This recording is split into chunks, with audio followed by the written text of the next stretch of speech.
semuanya berunsur gaib yang ingin menyakiti keluarga saya. Dan saya tidak mengembalikan, tapi Allah Maha melindungi. Dan apa yang saya dapatkan, imbasnya anak bapak sendiri yang mengalami sakit yang tidak wajar. Dan saya beritahu Pak Supri, jangan sampean berusaha untuk mendapatkan uang balik lagi itu. Kalau sampean masih nekat, akan kubakar uang ini secara nyata di hadapan Pak Supri sendiri, agar sampean merasakan bagaimana dampaknya ketika uang ini saya bakar. Dan Pak Supri menantang, silahkan Pak Imam. Percuma saya sudah berusaha mendapatkan apa yang saya inginkan, tapi Pak Imam tidak mau memberikan uang itu. Sudah saya bilang Pak Supri, uang ini uang bermasalah yang suatu saat akan merugikan banyak orang, bukan hanya saya, tapi para pedagang kecil.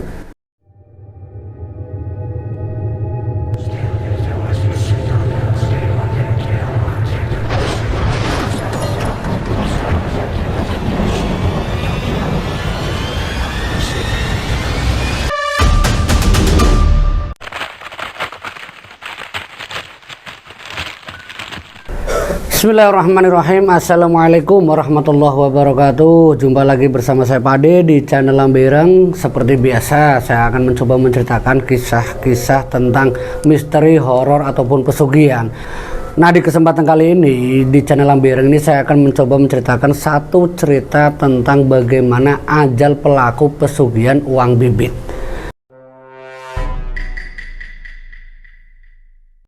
Di dalam cerita ini saya dapatkan itu salah satunya dari narasumber, sebut saja namanya Pak Sugi. Pak Sugi itu menceritakan kisah temannya yang melakukan pesugihan uang bibit, dan yang didapatkan oleh salah satu temannya, sebut saja namanya Pak Supri. Pak Supri ini melakukan pesugihan uang bibit itu di tahun 2010 silam. Setelah apa yang didapatkan oleh Pak Supri, yaitu uang bibit itu datang, uang bibit itu didapatkan, dia memang mendapatkan apa keinginannya. Tapi untuk mendapatkan uang bibit itu dia harus menebus uang bibitnya itu sekitar 10 juta demi dapatkan 2 lembar ratusan ribu. Yang kata si dukun, termasuk kata Pak Sugi juga, uang ini akan kembali setelah kamu menggunakannya. Tapi harus hati-hati, jangan sampai uang ini diambil ataupun kamu belanjakan ke orang yang salah. Nah, waktu itu Pak Supri sempat nanya, maksudnya gimana Mbah? Ke orang yang salah itu seperti apa? Orang yang ahli spiritual. Kalau dia tahu uang ini uang bibit atau uang balik, uang itu akan disimpan dan itu akan menjadi petaka buat kamu. Buat saya Mbah, ya pasti. Jika sepasang uang bibit ini dipisahkan dalam jangka waktu 1 bulan saja, uang itu akan uang yang kamu gunakan, yang di situ ada perewangannya, maka akan meminta kamu sendiri sebagai jaminannya. Dan Pak Supri mengiyakan apa yang disampaikan oleh Mbah Dukun ini. Nah, singkat cerita, apa yang dikhawatirkan oleh Pak Supri itu ternyata dialami. Saat uang yang dia belanjakan tidak kunjung kembali sampai hampir 1 bulan lebih, Pak Supri ini datang lagi ke Mbah Dukun ditemani oleh Pak Sugi. Dia cerita, Mbah, uang saya tidak kunjung pulang. Tapi Mbah Dukun ini tidak memberikan satu solusi. Itu bukan tanggung jawab saya. Sudah saya jelaskan, jangan sampai kamu salah untuk membelanjakan uang tersebut. Dan kenyataannya, kamu sekarang meminta tolong ke Mbah. Mbah tidak bisa membantu. Lah terus bagaimana Mbah? Itu risiko kamu sendiri. Terakhir kamu belanjakan uang itu di mana? Pak Supri dan Pak Sugi ini mencari tahu di mana terakhir dia membelanjakan uang itu, dan yang diingat oleh Pak Supri, dia itu membelanjakan di salah satu toko kelontong yang ternyata milik Pak Imam. Dan Pak Imam ini yang dikenal oleh Pak Sugi, dia ini seorang praktisi yang sering didatangi beberapa warga untuk meminta bantuan tentang hal-hal gaib, dari orang yang kesurupan, dari orang yang kena santet. Bisa dibilang dia dukun, tapi Pak Imam tidak mau. Nah, di sini Pak Supri itu membelanjakan ke toko sembakonya milik Pak Imam.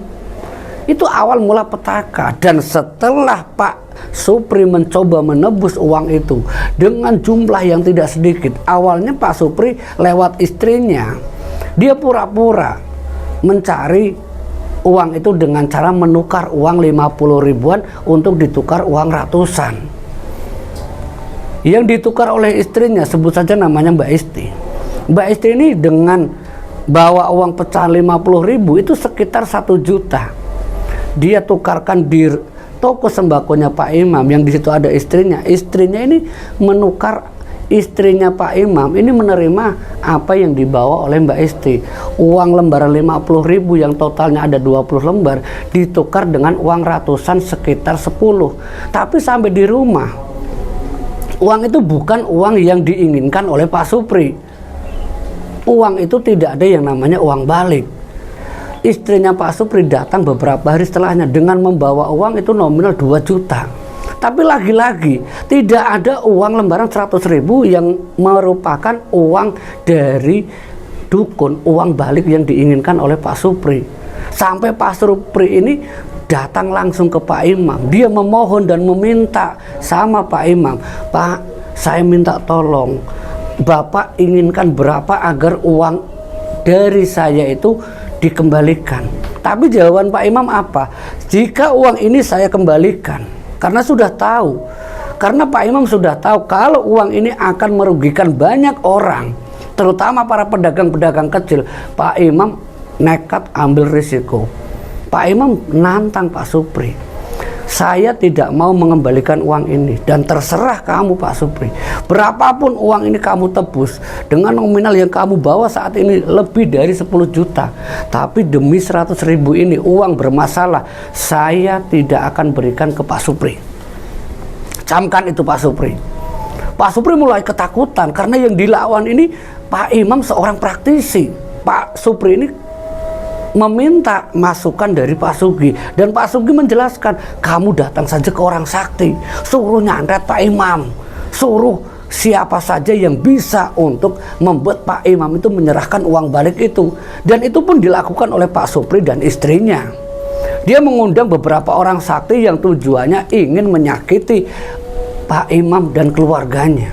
Tapi lagi-lagi, karena memang Pak Imam ini sudah basicnya orang spiritual, orang yang taat agama, seorang praktisi yang juga merupakan sesepuh di lingkungan tempat tinggal Pak Sugi. Sekalipun banyaknya orang sakti yang datang menyerang untuk Pak Imam, tidak ada satupun yang bisa. Dan yang lebih parahnya, niat santet, niat menyakiti Pak Imam justru kembali menyerang anak-anaknya Pak Supri. Anak-anaknya Pak Supri sakit. Ada kakinya yang seperti lumpuh, tidak bisa berjalan. Dan ada juga yang salah satu anaknya mengidap penyakit yang tidak jelas. Karena sudah dibawa ke beberapa rumah sakit, bukan sekali atau 2 kali, tapi sudah hampir 4 rumah sakit yang didatangi Pak Supri untuk merawat anaknya. Dari hasil analisa dokter tidak ada satupun yang menyatakan kalau penyakit itu penyakit yang wajar. Dari medis biasa saja, tapi kenyataannya sakit itu tidak kunjung sembuh. Anaknya seperti membisu, dia tidak bisa ngomong. Itu selama beberapa minggu. Dan Pak Supri yang bingung harus bagaimana lagi, karena setelah 2 minggu lewat orang-orang sakti gagal mendapatkan uang balik dari Pak Imam. Pak Imam datang ke Pak Supri dan menjelaskan, "Saya tahu apa maksud kamu Pak Supri. Kamu menyerang keluarga saya dengan sesuatu yang tidak saya ataupun orang awam, yang tidak secara awam orang tahu. Kalau apa yang kamu lakukan semuanya berunsur gaib yang ingin menyakiti keluarga saya." Dan saya tidak mengembalikan, tapi Allah Maha melindungi. Dan apa yang saya dapatkan, imbasnya anak bapak sendiri yang mengalami sakit yang tidak wajar. Dan saya beritahu Pak Supri, jangan sampean berusaha untuk mendapatkan uang balik lagi itu. Kalau sampean masih nekat, akan kubakar uang ini secara nyata di hadapan Pak Supri sendiri, agar sampean merasakan bagaimana dampaknya ketika uang ini saya bakar. Dan Pak Supri menantang, silahkan Pak Imam, percuma saya sudah berusaha mendapatkan apa yang saya inginkan, tapi Pak Imam tidak mau memberikan uang itu. Sudah saya bilang Pak Supri, uang ini uang bermasalah yang suatu saat akan merugikan banyak orang, bukan hanya saya, tapi para pedagang kecil. Sudah ratusan orang yang sudah menjadi korban dari uang ini Pak Supri. Uang itu dibawa oleh Pak Imam. Dan seketika itu, saat Pak Supri memang menantang, silahkan, terserah Pak Imam, uang itu disobek, uang itu dibakar oleh Pak Imam. Dengan kalimat-kalimat Allah Ta'ala Azza wa Jalla, lewat lafaz-lafaz Al-Quran, dengan kalimat-kalimat, dengan ayat-ayat suci Al-Quran, dia membacakan di hadapan Pak Supri di antara kertas, yaitu uang balik, di antara uang kertas, di antara uang balik itu dibaca ayat-ayat suci dan dibakar uang tersebut yang sudah terbelah. Dan ketika uang itu terbelah, Pak Supri merasakan, saya tidak apa-apa Pak Imam, saya tidak apa-apa. Mana buktinya kalau saya mati? Wallahu a'lam, jika Allah menghendaki, kamu akan meninggal dan kamu akan rasakan dampaknya. Itu ancaman dari Pak Imam. Hari pertama, hari kedua, Pak Imam tidak merasakan dampaknya, tapi setelah 3 hari Pak Supri jatuh sakit. Dan sakitnya ini dari bagian kaki itu seperti gosong. Dia mulai merasakan kakinya melepuh. Saat dia berusaha untuk datang ke orang pintar, sakitnya katanya kena sandat dari Pak Imam.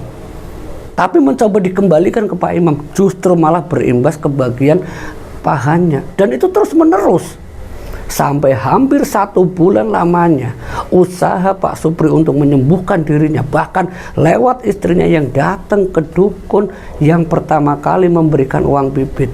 Dukun itu tidak mau bertanggung jawab, dia angkat tangan karena penjelasan yang dijelaskan sang dukun yang didengar oleh istri dan Pak Sugi. Pak Sugi yang mendengar langsung istrinya Pak Supri dan juga Pak Supri yang mengusir Pak Imam.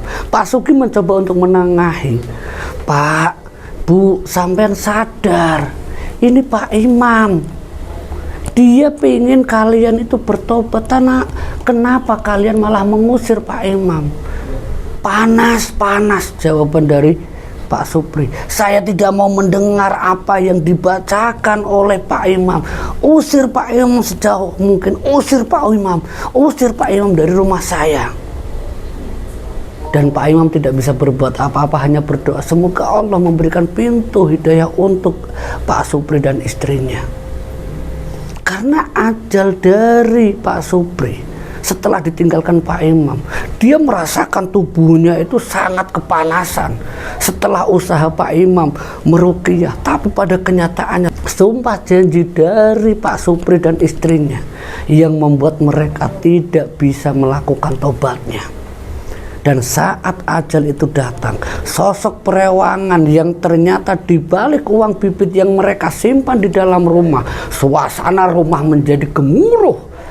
Suara angin yang tiba-tiba muncul dan hembusan yang begitu keras, hembusan yang begitu terasa di sekeliling rumah Pak Supri dan istrinya. Sampai saat itu istrinya merasakan kalau dirinya juga seperti terbawa mengikuti Pak Supri yang merasakan sakit. Dia setengah tidak sadar, dan saat tidak sadarnya ternyata dia mengikuti meninggalnya Pak Supri. 2 laki-laki, 2 jenazah, yaitu Pak Supri dan istrinya saat itu meninggal secara bersamaan. Dan Pak Sugi, sementara Pak Imam yang sudah ada di luar rumah Pak Supri melihat kejadian Pak Supri dan istrinya yang meninggal. Pak Sugi berusaha menghubungi keluarganya yang lain. Kalau Pak Supri dan istrinya sudah meninggal dalam keadaan yang mengenaskan, Pak Supri dengan keadaan tubuh yang gosong, dengan luka dan juga darah nanah yang selalu keluar di bagian kulit luarnya. Setelah meninggalnya ini, para pemandi jenazah sangat merasakan jijik, bau anyir yang tidak sedap yang keluar dari jenazah Pak Supri. Dan bukan hanya itu saja, setelah pemakaman pun apa yang dikhawatirkan para penggali kubur termasuk pemandi jenazah ternyata terbukti kalau Pak Supri seperti tidak terima di alam kubur, karena tubuhnya itu seperti memanjang. Bahkan yang lebih tragisnya, kaki dari Pak Supri itu harus ditekuk sampai bunyi itu didengar orang yang meletakkan jenazah Pak Supri di liang lahat. Kretek. Itu kaki yang patah itu harus dipaksa agar keadaan yang memanjang tidak terus mengulur. Padahal liang lahat itu sudah diukur lebih, tapi pada kenyataannya digali sampai dalamnya saja tidak bisa untuk menampung ataupun menaruh jenazah dari Pak Supri. Sampai singkat ceritanya ditekuk dan ditutup rata. Itulah yang dialami Pak Supri, seorang pelaku pesugihan uang bibit. Ajalnya sangat mengerikan, ajalnya sangat mengenaskan. Dan itu disaksikan sendiri oleh Pak Supri. Dan itu disaksikan sendiri oleh Pak Sugi, narasumber yang menceritakan kisah bagaimana ajal pelaku pesugihan uang bibit. Dia meninggal dengan mengajak istrinya. Semoga dari kisah ini kita bisa ambil hikmah pelajarannya. Bersama saya Pak Ade di channel Lambe Ireng. Tetap dukung channel ini dengan subscribe dan tekan lonceng notifikasi untuk cerita-cerita berikutnya. Akhir kata, wassalamualaikum warahmatullahi wabarakatuh.